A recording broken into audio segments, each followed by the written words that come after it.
Welcome back to Notre Dame Day. I'm Chris Liberto.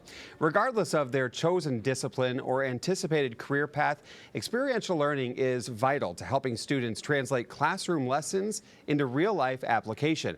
Notre Dame student Harry Peluso has taken that type of learning to a whole new level by taking the initiative to set up his very own internship this academic year with the engineering firm Shiel Sexton. Now that's important because they are building the newest athletic facility on campus, Shields Family Hall. And joining us now is Harry, taking time out of his busy Notre Dame schedule. Harry, thanks for coming on and stopping by Notre Dame Day. Yeah, thanks for having me. It's a pleasure to be here. You bet. Hey, I've been looking forward to this conversation. Let's talk a little bit about your Notre Dame journey. You know, I guess obviously the Notre Dame introduction, if you will. Dorm and what year you graduating? For sure. So I'm a senior civil engineering student with a Japanese minor. I lived in Keogh Hall, but I'm off campus now, and went to an all-boys Catholic high school, so kind of fed into that pipeline coming here. Awesome, awesome. So what inspired you to take really such a hands-on approach, right, with your civil engineering degree, and really how did the idea about this internship come together? So I've always loved sports, and for me, I have interests outside of just civil engineering. I've studied abroad 3 times. I worked in Fighting Irish media, but I was always interested in being more of a hands-on learner, a very visual learner, so I was reaching out to people working on different projects on campus throughout the years, and it took a while, but I got to know the right people and things lined up so I could make that opportunity happen for myself. Yeah, and I was looking, you actually created your own course syllabus, so what was that process like, and really how did you coordinate with the College of Engineering? How did that all come to be? So this is the first time like an internship for credits ever happened on campus. I was pitching it kind of similar to be research for credit, but I had to develop my own course outline, like learning objectives, goals and deliverables, and things like that. So it was an iterative process, 'cause I've never done that. I've always been the student versus the professor creating that. But working with my advisor was definitely helpful, and kind of just being hands-on throughout the whole thing.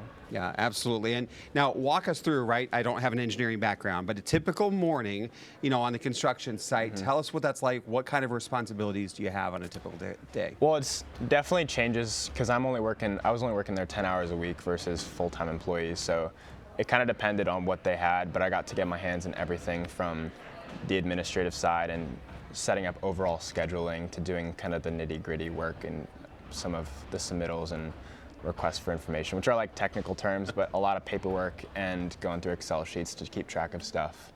And then on the structural engineering side, like going on the job site, taking measurements of beams and working with the structural engineers to verify different measurements and calculations. Yeah, that's great. Truly a great experience. Now, what sorts of things have you learned, I mean, through the internship, and, you know, what have you learned maybe that you could pass on to other students in a similar place that you are? Definitely, I think it's when people say trying to get into your career, it's more about who you know versus what you know. So just not being afraid to put yourself out there and create opportunities for yourself.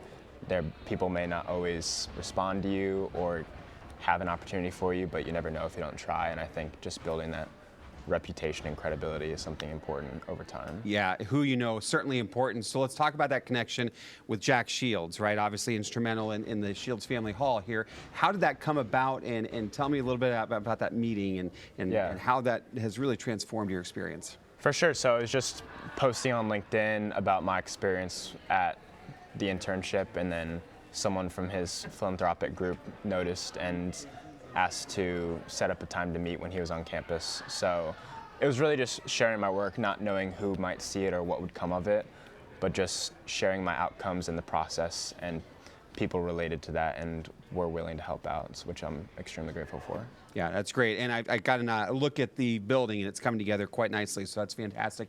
Finally, you know, what advice do you have for other students here at Notre Dame? Obviously, you're a senior, you're graduating in a few weeks, but what can you pass along to some of these students looking for these hands-on experiences? Yeah, I would just say, you know, you can get a degree from Notre Dame, which is great, but amongst all the students from there, you still want to stand out. So just taking the extra step, sending follow-up emails, thank you messages, keeping people updated onto what you're doing, and just taking that step to, like I said, put yourself out there and show people your story. I think people will relate to that and will be willing to help you along the way if you show your eagerness and curiosity.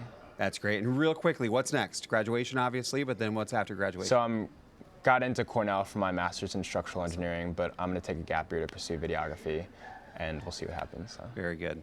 Well, look, Harry, appreciate it. You've obviously done tremendous work. Thank you so much, and good luck to you the rest of the way. Thank you. Go Irish. All right. Well, now we're going to send things back down to Connor. He is standing by at the Cause Corner.